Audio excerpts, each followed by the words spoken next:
This movie is based on a true story, and it remained classified for nearly 20 years before being made public. 6 American hostages and 1 CIA operative attempt to escape from Tehran, the capital of Iran, right under the eyes of tens of thousands of Islamic revolutionaries, leading to a tense and thrilling rescue mission. The story takes place in 1979, when Iran was undergoing the Islamic Revolution. The brutal regime of the Shah was overthrown, and under the leadership of Ayatollah Khomeini, a new Islamic Republic was established, naming the United States as its #1 enemy. That October, the U.S. allowed the Shah to enter the country for medical treatment despite Iran's protests, sparking outrage among the Iranian people, who demanded his return. On November 1st, Khomeini called on Iranians to protest against America. 4,000 students gathered outside the U.S. embassy, waving fists and burning flags. As anger escalated, one student climbed over the wall, and soon, with the gates cut open, a massive crowd stormed the compound. Inside, American staff scrambled to burn classified files and radio for help, but no police came, and U.S. Marines were forbidden to open fire. Within moments, 52 diplomats were taken hostage. What the militants didn't know was that 6 Americans had quietly slipped out through a back door and were hiding in the Canadian ambassador's residence. After 69 days of captivity, the CIA reached out to Tony, a rescue specialist, hoping he could lead the 6 Americans out of Iran. By now, Canada could no longer keep them hidden, and the revolutionaries had already gathered files on every embassy worker. Though shredded, they were being painstakingly reconstructed by child laborers. Once those documents were pieced back together, Iran would discover the missing 6, so time was running out. During an emergency meeting, U.S. officials proposed several plans, disguising the 6 as English teachers, charity farmers, even having them bike across the border. All were rejected. Then, as Tony watched TV while talking to his son, an idea struck him. What if they pretended to be a Canadian film crew scouting locations for a sci-fi movie? Tony immediately flew to Hollywood and found makeup artist John Chambers, asking him to help create a fake movie. To make it believable, they needed roles assigned for all 6 Americans and a public face, someone famous enough to give the film legitimacy. They turned to Lester, a once famous actor, and revealed the plan. They had 1 week to fake an entire movie and rescue 6 Americans from the most hostile country on Earth. Though Lester thought it was impossible, seeing the hostages on TV stirred his patriotism, and he agreed to help. With the team assembled, the next step was securing a script. Tony sifted through piles of screenplays until one title caught his eye: Argo. It was an exotic Middle Eastern sci-fi adventure. They settled on Argo, but still needed to buy the rights. With some smooth talking, Lester convinced the writer to sell it for $10,000. They rented an office, printed business cards, made posters, and spread the word through Hollywood. To sell the illusion, they held press conferences, hosted casting calls,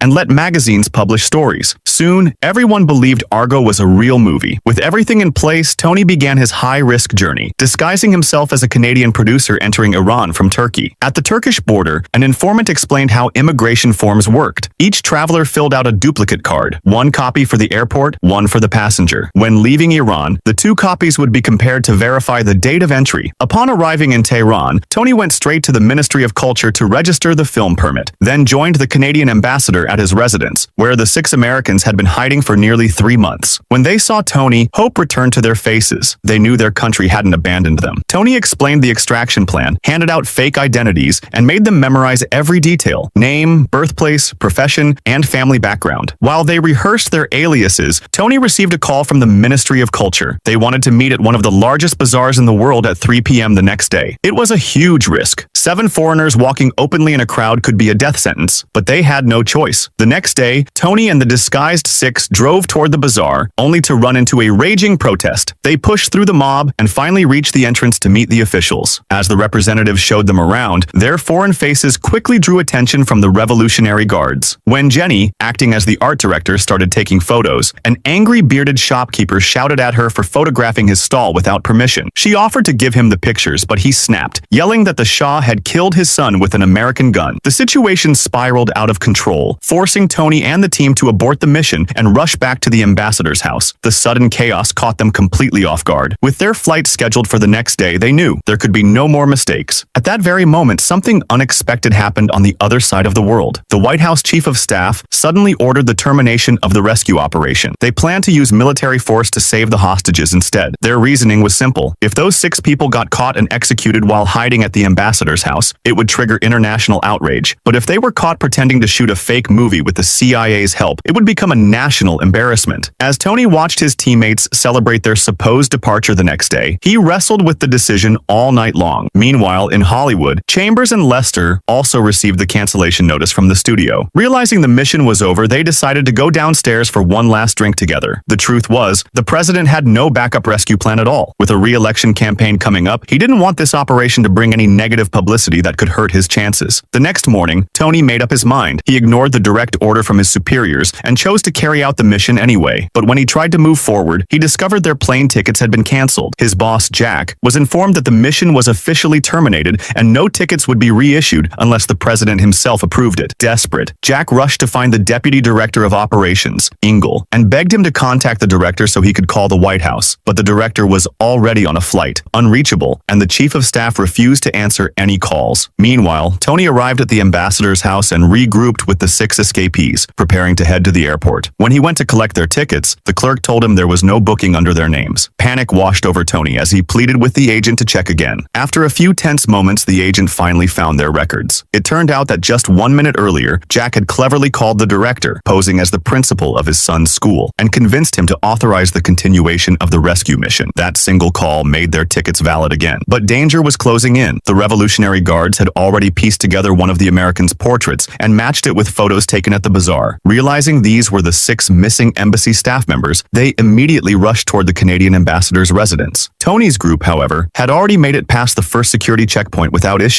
At the second checkpoint, the officer in charge of verifying white entry forms wasn't there, so another guard started questioning Bob. Thankfully, Bob stayed calm and answered confidently. After checking the Ministry of Culture's approval letter, the guards allowed them to pass through. The group finally reached the third and most dangerous checkpoint, the final gate before boarding the plane. One of them looked visibly nervous. In front of him stood a fierce-looking soldier, inspecting each passenger's passport at the boarding gate. If he discovered they were Americans, he would shoot them on the spot. When it was his turn, the man handed over his forged Canadian passport and tried to act casual, but the soldier studied him closely, then ordered him to step aside and wait in the security office. Seeing this, Bob's face tensed up. The soldier then turned his cold gaze toward the man behind him, a bearded teammate, and told him to remove his glasses. The man didn't dare make eye contact. Thinking quickly, Bob handed his own passport to the guard and said they were all together. Suspicious, the guards rounded up all 7 of them and brought them to the security office for questioning. The guards pointed out that when foreigners enter the country, they must fill out a white entry card and leave it at the airport for verification when departing. However, none of their cards could be found, proving they hadn't entered recently, or perhaps not at all. Just then, Tony stepped forward and explained they were filmmakers shooting a movie in Iran. He picked up a nearby newspaper and showed the movie advertisement printed inside. The soldier took the ad, pointed at a female character on the poster, and started asking one of the women in the group questions. But she couldn't understand a word he was saying. Thinking fast, Tony pulled out his storyboard and began explaining the movie's plot in detail. Still suspicious, the soldier said they couldn't go anywhere until he verified everything.